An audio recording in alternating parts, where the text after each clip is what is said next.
श्वास पहले भरेंगे और 3 बार पूरे मनोयोग के साथ अनात्मक हम अभ्यास करेंगे। लंबा गहरा पहले श्वास भरना और छोड़ते हुए मुख से पवित्र ध्वनि ओम का उच्चारण करेंगे। पहले श्वास भरिएगा, नासिका से श्वास भरिएगा।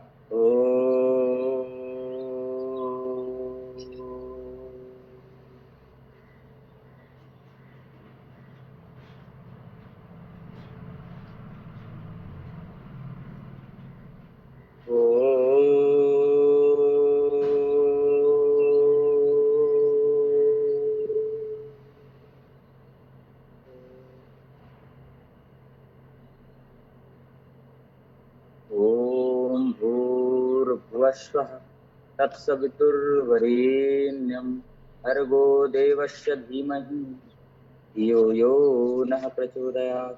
ओम त्र्यंबकं यजामहे सुगंधिं पुष्टिवर्धनम् उर्वारुकमिव बन्धनात् मृत्योर्मुक्षीयमामृतात्। ओम असतो मा सद्गमय तमसो मा ज्योतिर्गमय मृत्युर्मामृतं गमय। आंखें बंद रहेगा। कुछ समय ध्यान के अभ्यास में बैठेंगे। प्रत्येक सांसों पे ध्यान का अभ्यास, एक सरल और सहज मेडिटेशन का जो सीढ़ी है, पायदान है, वो है प्रत्येक सांसों पे ध्यान देना। आराम आराम से जो सांसें आ रही हैं, जो सांसें भीतर जा रही हैं, जो हमको आनंद प्रदान कर रही है, सांसों के साथ, सांसों के बिना हमारा कोई अस्तित्व नहीं। उस सांसों को हम लेकर के अपने जीवन की चर्या को आगे बढ़ा रहे हैं।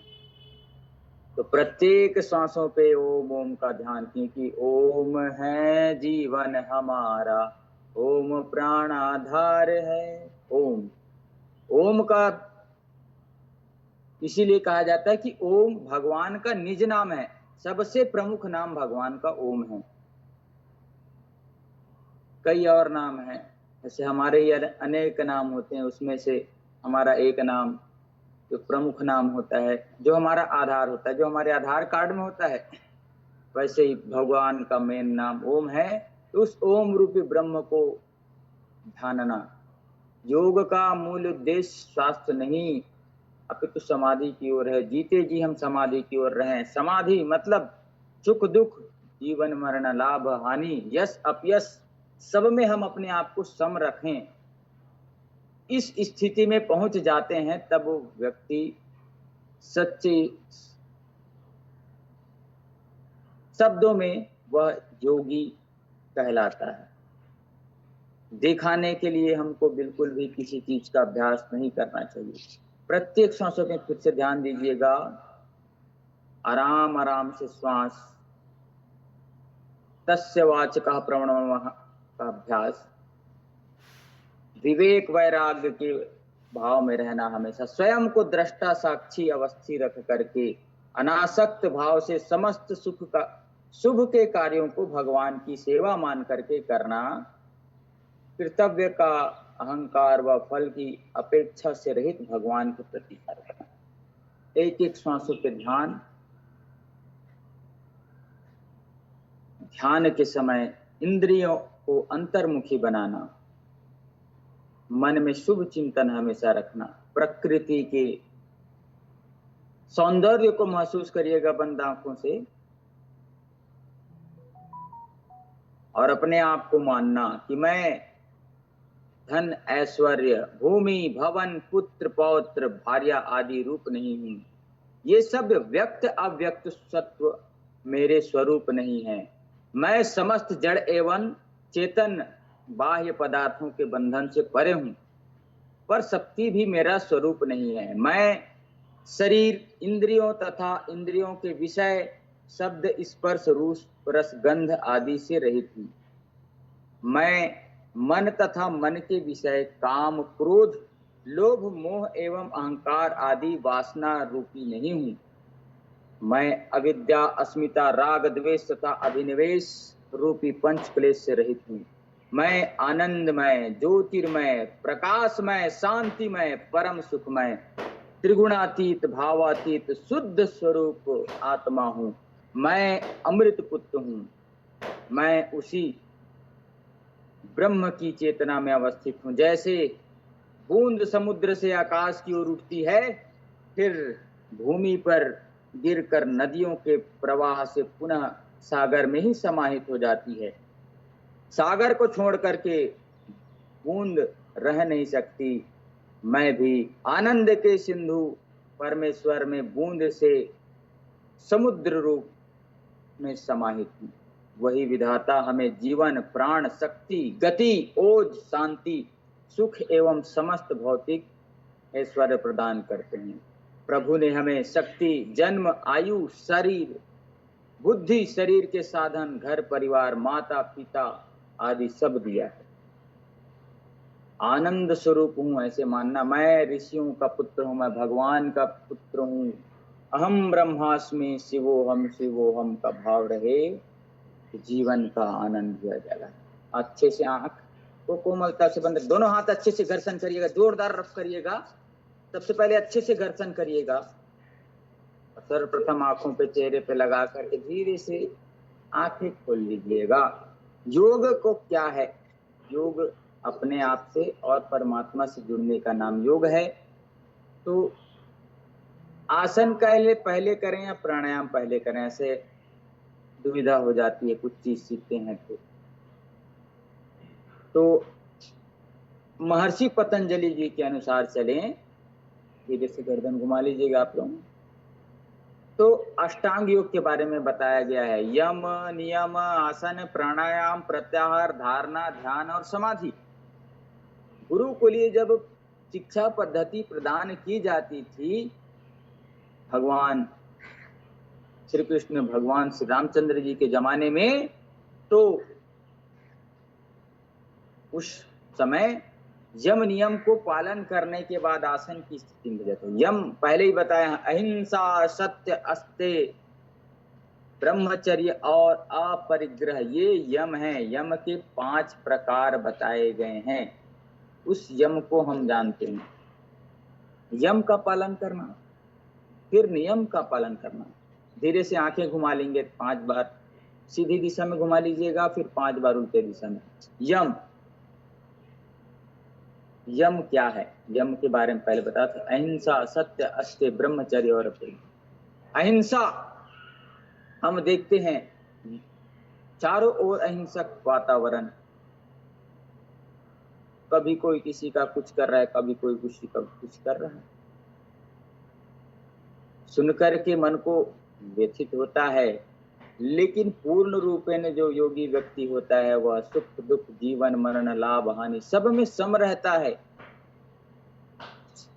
और यही भगवान से प्रार्थना करना चाहिए कि हे प्रभु, दोनों हाथ सामने ला करके सूक्ष्म अभ्यास कर लेंगे कि मैं सुखी होने पर एकदम ज्यादा ना उछलूं और दुखी होने पर एकदम ना टूट जाऊं।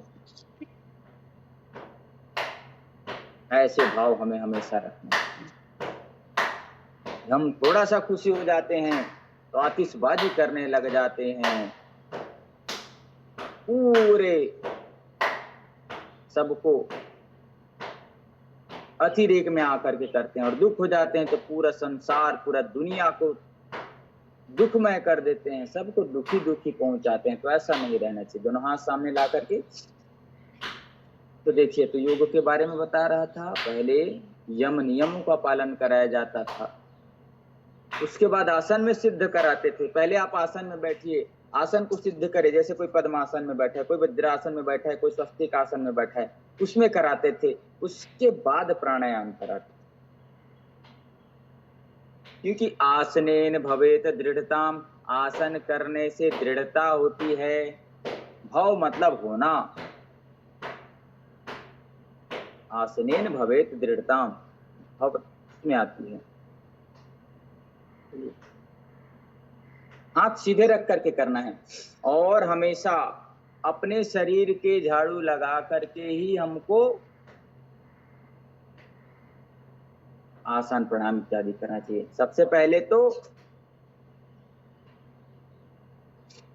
अपना काम समय से पूर्व करना, इससे जल्दबाजी कभी नहीं होगी।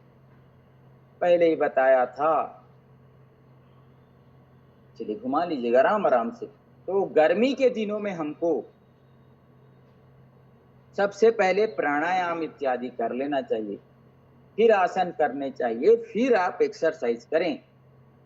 और आपके पास समय नहीं है तो सिर्फ प्राणायाम कर लीजिए। प्राणायाम का बहुत महत्व है। प्राणायाम इसीलिए कहता हूं मैं आपको क्योंकि आपके पूरे जीवन को व्यवस्थित करने का काम करता है प्राणायाम। सबसे प्रमुख है प्राणायाम। आपके जब हाथ पैर भी नहीं चलेंगे ना, तब आपको प्राण बचाने के लिए, आपको मन को एकाग्र करने के लिए, सब चीज को ठीक करने के लिए आपको प्राणायाम करना पड़ेगा। आपका दिमाग भी खराब है।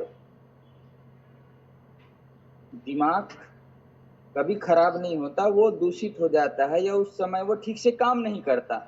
हम लोग क्या बोल देते हैं छोटी छोटी बातों में, अरे ये हो गया, दिमाग खराब कर दे दिमाग। ऐसे नहीं बोलना चाहिए, उस समय सोचना चाहिए चलिए ठीक है लेट हो गया, कोई बात नहीं, इसके कारण लेट हो गया। दिमाग खराब ऐसे बोलने से ना सच में दिमाग खराब हो जाएगा। और जिस दिन दिमाग खराब हो जाएगा आदमी उल्टा ही काम करने लगता है। इसलिए हंस करके उस बात को टालना, क्योंकि जो बात हमारे हाथ में नहीं है उसको हम कुछ कर नहीं सकते, लेकिन जिसको कर सकते हैं उसके लिए तो पूरे हम जिम्मेदार हैं। चलिए दोनों पैर सामने खोल करके। तो मैं प्राणायाम पे फोकस इसीलिए करता हूँ क्योंकि प्राणायाम के करने से यम नियम अष्टांग योग पूरे जीवन में घटित हो जाता है। जो नियम पूर्वक योग करता है, यम नियम में क्या बताया था आपको, अहिंसा, अहिंसक होगा व्यक्ति, हिंसा नहीं करेगा। पैरों की उंगलियों को खोल लीजिए, अहिंसा नहीं करेगा। आप सभी ने कल समाचार सुना होगा कि अहिंसा हुआ है, कहाँ हिंसा हुआ है, अहिंसक नहीं रह गए हैं लोग। छोटी छोटी चीजों में मारपीट करने लग जाते हैं। कोई गाड़ी साइड नहीं दिया तो उसको मार दिया, उसके गाड़ी में आग लगा दिया। कोई पार्किंग में जगह नहीं दिया, उसके गाड़ी की जगह उसके गाड़ी को रख दिया, उसमें मारपीट हो गया। कोई खड़ा है तो मेरे जगह पे क्यों खड़ा है, इसीलिए झगड़ा हो जाता है। ये अहिंसा से हमको खुद बचना है, विवेकवान बनता है व्यक्ति प्राणायाम करने से। प्राणायाम की बहुत बड़ी महिमा है। दूसरे पैर से भी कर लीजिएगा, क्योंकि हमको बुद्धि को सही और गलत का निर्णय कराने का काम करता है हमारा। अब ये ऐसे घुमा लीजिए, बुद्धि के काम को सही और गलत में विचार करने के नाम को विवेक कहते हैं। तो विवेक जागृत होगा हमारे भीतर, तो सबको विवेक जागृत करना है ना। बुद्धि होने से कुछ नहीं होगा, कब सही कब गलत क्या काम करना क्या होता है। इसलिए रामायण में बोलता है सत्संग विनय, विनय संग प्रीति। भैया किससे क्या व्यवहार करना है। कोई आगे आप मार्शल आर्ट किए रखे हैं और कोई वेपन्स लेके खड़ा है AK-47, तो उसके समय आप उस समय आप थोड़ी ना अपना मार्शल आर्ट के दिखाओगे, चुपचाप दिमाग लगाओगे। और वह कब दिमाग लगा सकता है, जब वो योग प्राणायाम करेगा, अपने आसनों को जीतेगा। अपनी ओर लाइएगा, छोड़िएगा, तभी विवेक का इस्तेमाल। नहीं तो मैं मार्शल आर्ट जानता हूँ, इसको तो ऐसे पछाड़ दूंगा, ऐसा नहीं। वो वेपन्स रखा, एक बार में 36 राउंड करेगा, आपके 36 हाल हो जाएंगे। तो विवेक लगाना वहां, तो विवेक कौन लगा सकता है, जो अपने मन को जीत लिया हो। प्राणायाम से इतनी ताकत मिलती है कि आपको सही गलत का होता है कि किससे क्या व्यवहार करना है, आप सीख जाएंगे। इसीलिए प्राणायाम पे मैं बहुत फोकस करता हूँ। ऐसे घुमाइए अपने पैरों को, चाबी लगाइए। और एक बार और हमेशा याद रख लेना, मन का हो तो अच्छा, ना हो तो और अच्छा। हम हमेशा बोलते हैं हमारे मन का नहीं हुआ, हमारे मन का नहीं हुआ। बहुत अच्छी बात है, भगवान को धन्यवाद देना। जिस दिन आपके मन का नहीं हुआ ना, उस दिन अपने मन को खराब मत करना कि अरे यार मैं तो ऐसा सोचा था, मेरे मन के मुताबिक नहीं हुआ। तो और भगवान को धन्यवाद देना, बहुत अच्छे प्रभु, आपने मुझे सही मार्ग दिखाया। क्योंकि मैं छोटा दिमाग वाला हूँ, छोटा सोचता हूँ, प्रभु आपने मेरे लिए जो सही है वो किया, क्योंकि मन का हो तो अच्छा, ना हो तो और अच्छा। क्योंकि मन का नहीं हुआ तो वह भगवान के मन का होता है, और भगवान कभी भी किसी के लिए गलत नहीं करते। जैसा आपके कर्म हैं, मेरे दाता के दरबार में सब लोगों का खाता, मेरे दाता के दरबार में सब लोगों का खाता। जो कोई जैसी करनी करता वैसा ही फल पाता, मेरे दाता के दरबार में सब लोगों का खाता। क्या साधु क्या संत गृहस्थी, क्या राजा क्या रानी, क्या साधु क्या संत गृहस्थी, क्या राजा क्या रानी। प्रभु के पुस्तक में लिखी है सबकी कर्म कहानी। अजी अंतर्यामी अंदर बैठा सबका हिसाब लगाता, अंतर्यामी अंदर बैठा सबका हिसाब लगाता, मेरे दाता के दरबार में सब लोगों का खाता, मेरे मालिक के दरबार में सब लोगों का खाता। बिल्कुल उसके पास सब है।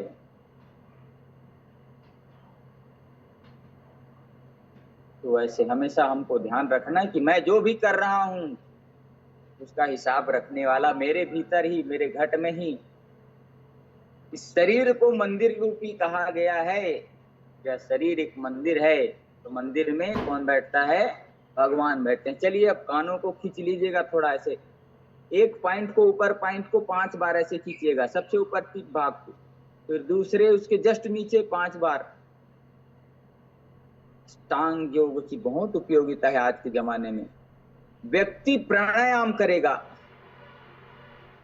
तो वह अहिंसक बनेगा, सत्य का पालन करेगा, अहिंसा सत्य, अस्ते चोरी कभी नहीं करेगा। तो देखिए दुनिया की सारी समस्याओं का हल तो अष्टांग योग में है। अहिंसक बनेगा, सत्य का पालन करेगा, चोरी नहीं करेगा, अपरिग्रह, फालतू चीजों को इकट्ठा नहीं करेगा। तेण तक तेण भुंजिथा कहते हैं। इसमें वज्रासन में बैठ करके थोड़ा देर पाचन तंत्र को ठीक करिएगा, मन को प्रसन्न रखिएगा। तेण तक तेण भुंजिथा कहते हैं योग वेद में। क्या इसके बिना मेरा काम चल सकता है? एक बार सोचना, किसी भी वस्तु को खरीदने के पहले, क्या इसके बिना मेरा काम चल सकता है? क्या इसके लिए मेरे पास और विकल्प हैं कि नहीं? अगर नहीं है तभी उस वस्तु को खरीदना। यह कहते हैं तेण तक तेण भुंजिथा। नहीं तो है सब चीज और लिए पिलिए जा रहे हैं, 15 ठो सैंडल पड़ा है और 3-4 फौर ना पा के ले आए, तो यह नहीं होता, यह यम नहीं कहलाएगा। अब इसमें करेंगे हम क्या करेंगे? शस्कासन करिएगा सभी। शस्कासन है गुस्सा को दूर करेगा, क्रोध को शांत करेगा। अब आजकल गुस्सा से ही सारा चीज होता है, जो भी कुछ होता है गुस्सा से होता है। गुस्सा से व्यक्ति आया, नया चाकू खरीदा, चमकता हुआ काम कर दिया, गुस्सा ही था। तो गुस्सा को रोकने के लिए शस्कासन। शस्कासन कैसे कहते हैं? वज्रासन में बैठते हैं, दोनों हाथ ऊपर उठाते हैं और आराम से लेट जाएं, जितना समय तक आप नीचे रहे ऐसे।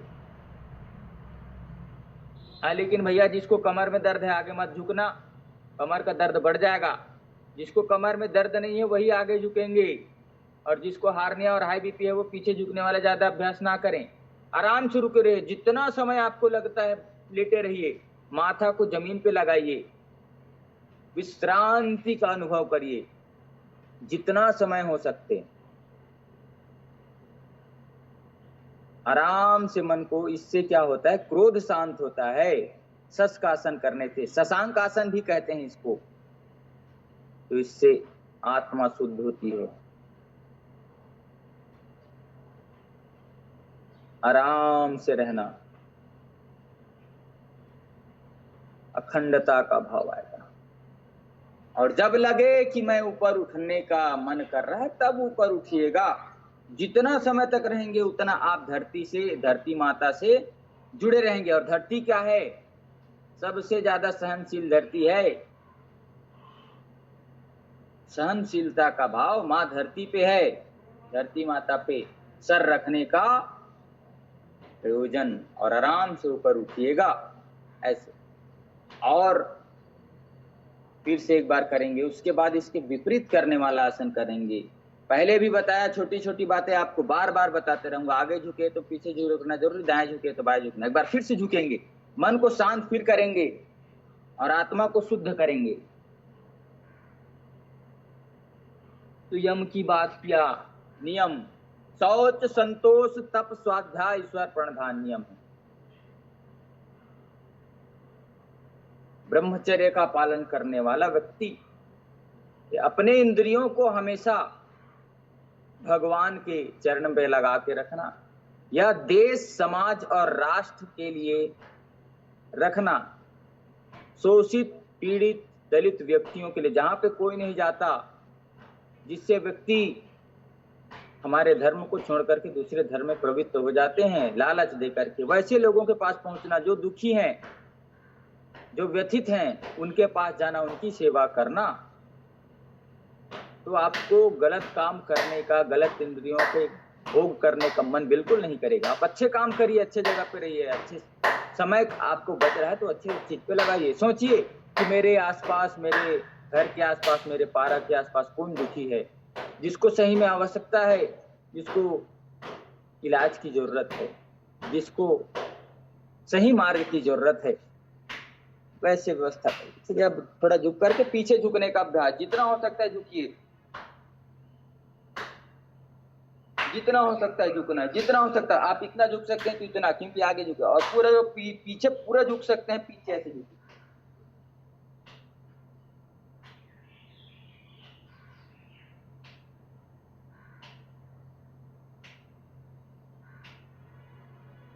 ब्रह्मचर्य कहते हैं ईश्वर के जैसे, भगवान प्रभु के जैसे जो आचरण करते हैं वैसे आचरण करना।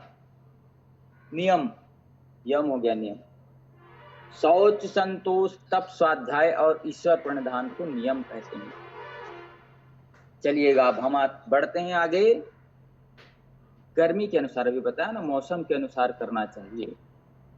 एकदम आप ठंड के दिनों में आए और एक्सरसाइज कर लिए, खुद जोगिंग कर लिए, खुद दंड बैठक लगा लिए, तब शरीर में थोड़ा गर्मी आ गई, थोड़ा विश्राम कर लिए और प्राणायाम करिए, सब पूरे शरीर को ऊर्जा मिलेगी। और आप आए हैं ऐसे कांप रहे हैं और प्राणायाम कर रहे हैं, तभी भी नहीं बनेगा। उस समय वो गलत है। और इस समय आए, फुल एक्सरसाइज कर दिए, शरीर पसीना पसीना हो गया, दिमाग काम नहीं कर रहा है, क्या करूं, और उस समय आप प्राणायाम करने बैठेंगे तो भी गलत। तो यह मौसम के अनुसार से होता है। और इस ऋतु में कम व्यायाम करना चाहिए, आसन और प्राणायाम को बढ़ाना चाहिए। जो नौसिखिया लोग हैं उनके लिए अच्छी बात है, वो सिर्फ दौड़ रहे हैं, भाग रहे हैं, सिर्फ एक्सरसाइज कर रहे हैं। लेकिन आप तो योग के मार्ग के पथिक हैं, आप तो ज्ञान मार्ग की ओर आगे बढ़ रहे हैं। तो आपको जानना चाहिए भैया अभी शरीर में वायु का प्रकोप ज्यादा है और मैं व्यायाम करके अपने वायु को और ज्यादा कुपित नहीं करूंगा। मुझे तो मालूम है कि मेरा काम सूक्ष्म अभ्यास से चल सकता है, और सबसे बड़ा जो है प्राणायाम, जो दिमाग को सही करता है, वो करना है। प्राणायाम पे फोकस इसीलिए करता हूँ क्योंकि व्यक्ति पूरा रूपांतरित हो जाएगा, पूरा बदल जाएगा, पूरा सात्विक हो जाएगा, पूरा दिव्य आत्मा बन जाएगा वो, सिर्फ प्राणायाम का अभ्यास पूरे नियम पूर्वक करे। तो चलिए भस्त्रिका प्राणायाम शांति पूर्वक बैठ करके लेने का, और मन को, उसके गति को रोकना। कब रुकता है? जब आंखें बंद करेंगे, क्योंकि आंखें मन का द्वार होती है। पूरा श्वास लीजिएगा, फेफड़े पे भरना, धीरे से छोड़िएगा, आराम आराम से करिएगा। 21 बार गिन करके, मन से गिनना और करना।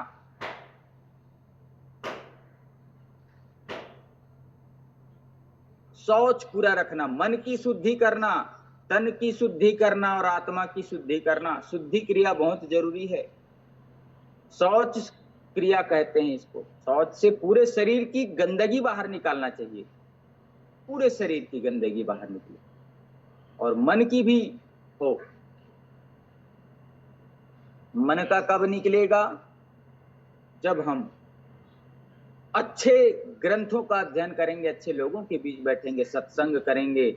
नवधा भक्ति में भी सबसे पहला भक्ति है प्रथम भगति संतन करि संगा दूसरी रताए मम कथा प्रसंग। पहला होता है संतों के संग मत। संत मतलब अच्छे विचार रखने वाले व्यक्ति, बुद्धिजीवी व्यक्ति। इतना तो सबको विवेक है कि कौन सही है कौन गलत आप सभी जानते हैं। अच्छे अच्छे लोगों के पास रहना, अच्छी अच्छी चीजें सुनना, जो देश समाज राष्ट्र और समाज के उत्थान के लिए भस्त्रिका प्राणायाम का अभ्यास आप कर रहे हैं निरंतरता से। फेफड़े पे सबसे पहले प्राणायाम करना है तो कभी भी करना है तो ओंकार का उच्चारण करिए, प्रार्थना करिए। हम गायत्री मंत्र और ओंकार का उच्चारण इसलिए करते हैं कि हम भगवान से जुड़ जाए, और भगवान से जुड़ते हैं तो आपका काम अच्छे से होगा, वह आपकी देखरेख करेगा। अगर आप प्रार्थना के साथ योगाभ्यास चालू करते हैं ना, भगवान को भी लगता है अरे यार ये मेरे को बुलाया है, तो वो देखेगा अरे ये सही कर रहा है कि नहीं कर रहा है, इसके विवेक को मैं इधर उधर होगा तो मैं ठीक करूंगा। अगर आप प्रार्थना सही करके नहीं करेंगे तो आपका ध्यान इधर जाएगा उधर जाएगा। और अगर आप प्रार्थना सही किए हैं योगाभ्यास के पूर्व तो भगवान डंडा लेकर के खड़े रहेगा आपके दिमाग के सामने में, है सिद्धक कर, तो आपको पता नहीं चलेगा, वो अपना काम भगवान खुद कर देंगे कि आपको सही मार्ग पे लगाने के लिए। लेकिन आपने प्रार्थना किया ही नहीं तो फिर डिस्ट्रैक्शन होगा ही। आराम आराम से एक एक चीज को सीखना। तो यम हो गया नियम, अहिंसा है, शौच, फिर संतोष, संतोषी भाव रखना, काम पूरा करना, मेहनत पूरा ताबड़तोड़ करना, उसके बाद संतोषी भाव रखना, मैंने अपना काम कर दिया, संतोष में अपने आप पे पूर्ण संतोषी भाव का अभ्यास रखना। चलिए कपालभाति प्राणायाम की ओर धीरे धीरे आगे बढ़ेंगे। 5 मिनट का अभ्यास। 5 मिनट से पहले कोई कपालभाति बंद नहीं करेगा, धीरे धीरे आंखें बंद करके करना जिससे ध्यान लगेगा। 29 हुआ है, 34 तक करेंगे। चलिए 6:29 से 6:34 तक कपालभाति प्राणायाम का अभ्यास। धीरे धीरे धीरे धीरे रे मना धीरे सब कुछ होए, माली सींचे 100 घड़ा ऋतु आए फल दे। यह हम सबसे सुनते रहते हैं। कपालभाति धीरे धीरे करना। कपालभाति जीवन साथी, पेट के सारे रोग दूर होंगे, और जिसके पेट के सारे रोग दूर हो गए उसके सारे ही रोग दूर हो जाएंगे। हार्ट अटैक से बचेगा वह व्यक्ति। कैंसर के सेल्स को मारने का काम करता है कपालभाति प्राणायाम। सब रूप से आपको चमकदार बनाएगा, आपके चेहरे को, माथे को, बाल को ठीक रखेगा, स्किन को ठीक रखेगा। और क्या चाहिए आपको, आपका जीवन आनंदित होगा। धीरे धीरे कपालभाति, नाक से श्वास छोड़ने का अभ्यास। पवित्रता धारण करना शौच कहलाता है। सब प्रकार से पवित्र रहें हम, वाणी से, व्यवहार से, आचरण से। संतोष का भाव, कपालभाति प्राणायाम निरंतरता से आंखें बंद करके करते रहें। संतोषी भाव, पूर्ण पुरुषार्थ करके जो प्रतिफल मिले उसे संतुष्ट होकर के, उसके अप्राप्त की इच्छा बिल्कुल नहीं करना। रिजल्ट आ गया तो अरे मेरे को इतना मिलना था, नहीं सोचना, अरे मिल गया तो मिल गया, रिजल्ट आ गया। पूर्ण पुरुषार्थ करके जो भी प्राप्त होता है उसे भगवान का प्रसाद मान करके स्वीकार करना, उससे तिरस्कार नहीं करना। इससे आपका मन शांत नहीं होगा। जिसका मन अशांत नहीं है वह सारे काम, नहीं तो हमको जो रिजल्ट मिलता है उसको तिरस्कार करते तो मन खराब होता है, और जो हमने मेहनत किया है उसमें भी हम पानी फेर रहे हैं, ऐसा है। जो व्यक्ति योग करता है वो समझता है मैंने तो पूरा काम किया, लेकिन भगवान मेरे पूर्व जन्मों के कर्म, मेरे पूर्व कर्म और मेरे वर्तमान कर्म को देख करके ही मेरे को वह फल दे रहे हैं, ऐसा सोचना। लेकिन मैं तो अच्छा हूँ, मैं तो सब कुछ अच्छा करता हूँ, देखने वाले भगवान है। मैंने बताया ना, मेरे दाता के दरबार में निरंतरता से कपालभाति प्राणायाम की ओर आगे बढ़ेंगे। तप करना, तपो द्वंद्व सहनम, द्वंद्वों को सहना। द्वंद्व क्या है, कष्ट आती हैं, विपदाएं आती हैं, बाधाएं आती हैं। हर प्रतिकूल स्थिति में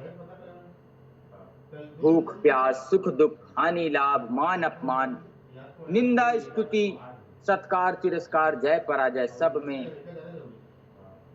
तपना। थोड़ा थोड़ा कोई आपकी निंदा करे तो थोड़ा सुनना, कोई हमारा प्रश्न एकदम तारीफ कर देता है ना तो एकदम खुश हो जाता है, वाह यार।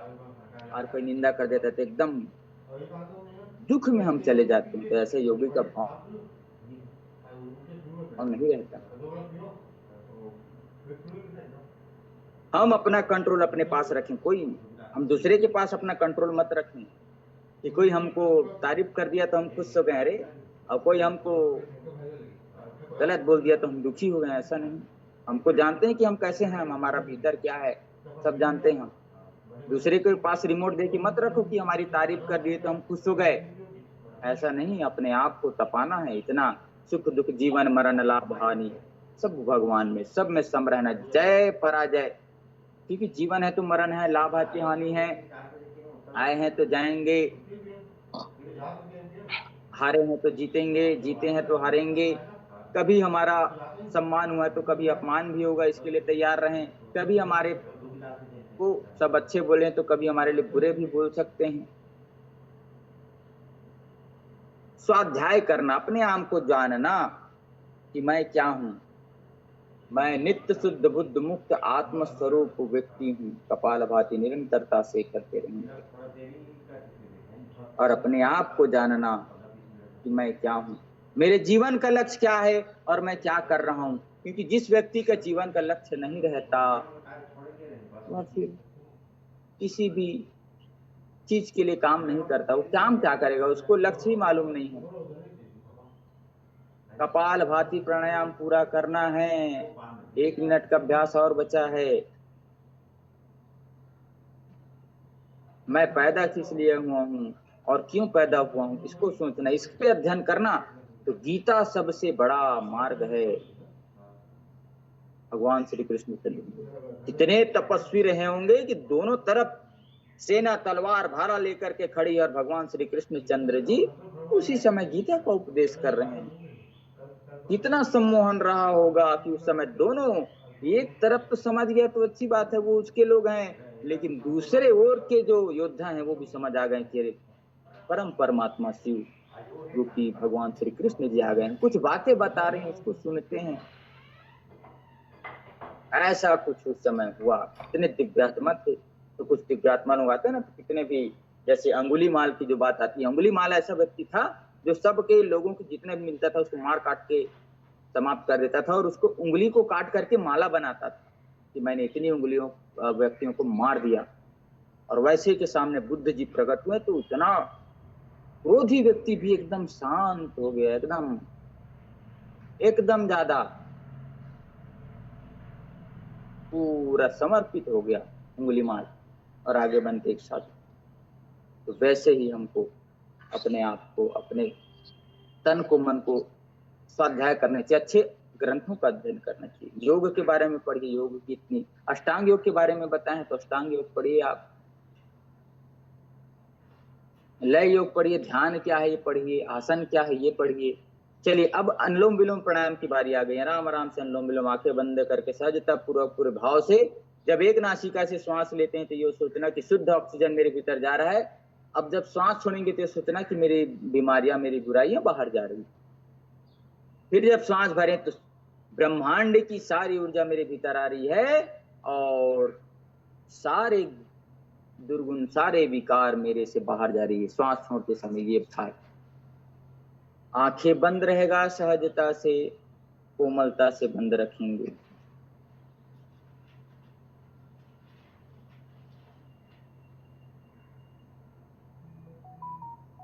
तप स्वाध्याय ईश्वर प्रणिधान, शौच संतोष तप स्वाध्याय और ईश्वर प्रणिधान। ईश्वर प्रणिधान करना, आराम से हर चीज को भगवान की सन्निधि पे लगा देना। शरीर मन बुद्धि शक्ति रूप यौवन समृद्धि ऐश्वर्य पद प्रतिष्ठा मान सम्मान आदि वैभव मिला है, सब ईश्वर की कृपा से ही मिला है। इसलिए मुझे अपनी समस्त शक्तियों का उपयोग प्रियतम प्रभु को प्रसन्न करने के लिए ही करना है। भगवान ने सब कुछ दिया है ना, तो भगवान के लिए भी तो कुछ करना है हमको। तो भगवान क्या कहता है, नर सेवा ही नारायण सेवा है। जो दुखित पीड़ित व्यक्ति हैं उनकी सेवा करिए, जैसे जिसको जैसी आवश्यकता है वैसे आप करिए।